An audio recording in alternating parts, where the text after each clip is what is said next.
আসসালামু আলাইকুম। স্বাগতম সবাইকে কৃষিগ্রাম হেল্প সেন্টারে। আমি মোহাম্মদ আজমিল আল রিয়াদ, পড়াশোনা করছি সিলেট কৃষি বিশ্ববিদ্যালয়ে ৪র্থ বর্ষে এবং সহ-প্রতিষ্ঠাতা হিসেবে আছি কৃষিগ্রাম হেল্প সেন্টারে।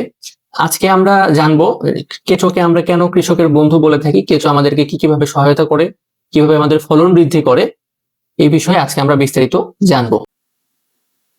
প্রথম কারণে বলা হচ্ছে যে কেঁচো আমাদের মাটিতে বাতাস ও পানি সহজে প্রবেশ করতে সাহায্য করে। আপনারা স্লাইডে দেখতে পাচ্ছেন, অবশ্যই স্লাইডে দেখতে পাচ্ছেন যে আসলে মাটিটা কেঁচো উর্বর করে রাখছে। ভেতর দিয়ে কেঁচো মাটির ভেতরে এইভাবে চলাফেরা করে মাটির ভেতরে খাবার সংগ্রহ করার সময়। তো যার কারণে এই যে ফাঁকা জায়গার সৃষ্টি হয়, এই জায়গাগুলোতে পানির ভেতরে চলাচল করতে পারে এবং বাতাস যাওয়া আসা করতে পারে, যেটা উদ্ভিদের জন্য খুবই উপকারী হয় এবং এর ফলে আমাদের গাছ খুব সুন্দরভাবে বৃদ্ধি পেতে থাকে। এবং একটু খেয়াল করলে দেখবেন এগুলো আসলে একটা পাইপের মতো কাজ করে, যার মাধ্যমে বাতাস এবং পানি চলাচল করতে পারে। এবং আমাদের এই যে শিকড় রয়েছে উদ্ভিদের, এই শিকড়ে আসলে শ্বসনের কাজ সম্পন্ন হয়। এই শ্বসনের কাজ সম্পন্ন হওয়ার জন্য এখানে অক্সিজেন প্রয়োজন হয়।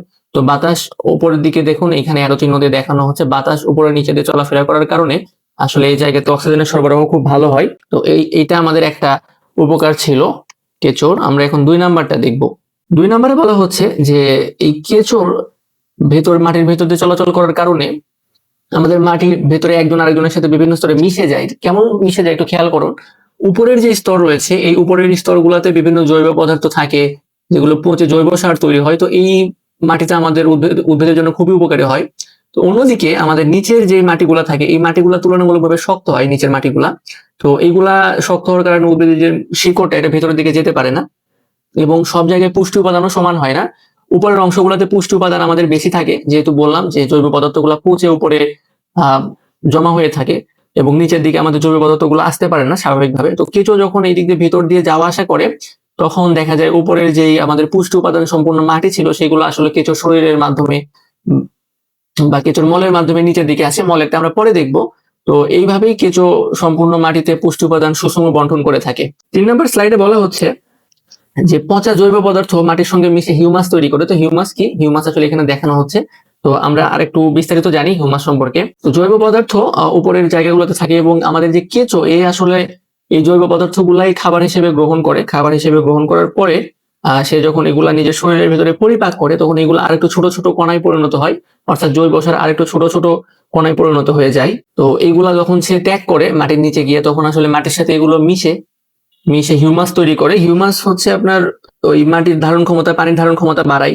এরপর হচ্ছে উদ্ভিদের পুষ্টি সরবরাহ করে। হিউমাস বলতে বোঝায় সম্পূর্ণভাবে পচে যাওয়া বা কালচে বাদামি রঙের যে জৈব পদার্থগুলো, এগুলাকে বোঝানো হচ্ছে। পরবর্তী স্লাইডে আমাদেরকে বলা হচ্ছে কেঁচোর মল বা কাস্ট। না, এটা আমাদের ওই হিউমাস, আগের হিউমাসটাই এখানে আবার দেখানো হচ্ছে।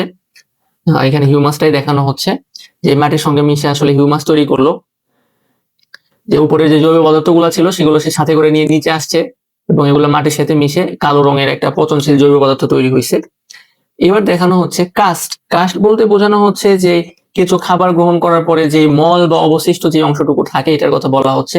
তো কেঁচো মাটির নিচে খাবারগুলো সংগ্রহ করতে থাকে এবং সেগুলো খাওয়ার পরে, এই যে জৈব পদার্থগুলো খাওয়ার পরে, সে ভিতরে আরো ছোট ছোট কণায় পরিণত করে যে মল তৈরি করে, এবং মলটা যখন সে ত্যাগ করে, এটাই আসলে হিউমাস, এটা আসলে কাস্ট হিসেবে পরিচিত। এই মল ত্যাগ করে, এই মলটাকে ইংরেজিতে বলা হয় ওয়ার্ম কাস্টিং এবং কেঁচোর কাস্ট বা মল বলা হয়। এবং এটার মাধ্যমে উদ্ভিদের দেহে নাইট্রোজেন, ফসফরাস, পটাশিয়াম এবং বিভিন্ন প্রয়োজনীয় পুষ্টি উপাদান মাটিতে সরবরাহ হয়।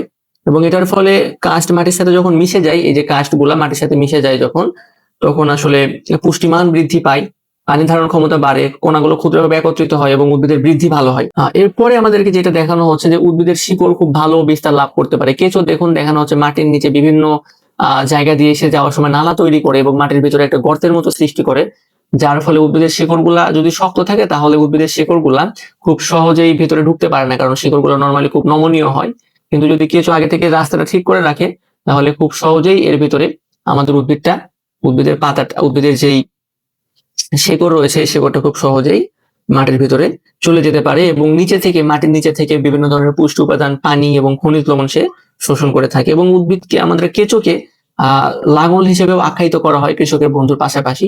তো আশা করি আপনারা ভিডিওটা বুঝতে পারছেন এবং এরকম নিত্য নতুন ভিডিও পেতে আমাদের কৃষিগ্রাম হেল্প সেন্টারে যে ফেসবুক গ্রুপ, ফেসবুক পেজ এবং আমাদের যে ইউটিউব চ্যানেল আছে সাবস্ক্রাইব করে রাখবেন, এবং যে কোনো প্রয়োজনে আমাদের মেসেঞ্জার গ্রুপে নক করতে পারেন আপনারা। আমাদের এখানে অভিজ্ঞ কৃষি বিশ্ববিদ্যালয়ের শিক্ষার্থী রয়েছেন যারা আপনাদেরকে বিভিন্ন বিষয়ে দিক নির্দেশনা পরামর্শ দিতে পারবে, এবং যারা নতুন তরুণ উদ্যোক্তা হতে চান তারা আমাদের কৃষিগ্রামের সাথে যুক্ত হন। কৃষিগ্রাম অর্গানিক ফুড প্রোডাক্ট নিয়ে কাজ করে। আমরা মূলত বিগত 2 বছর যাবত এই অর্গানিক ফুড প্রোডাক্ট নিয়ে কাজ করে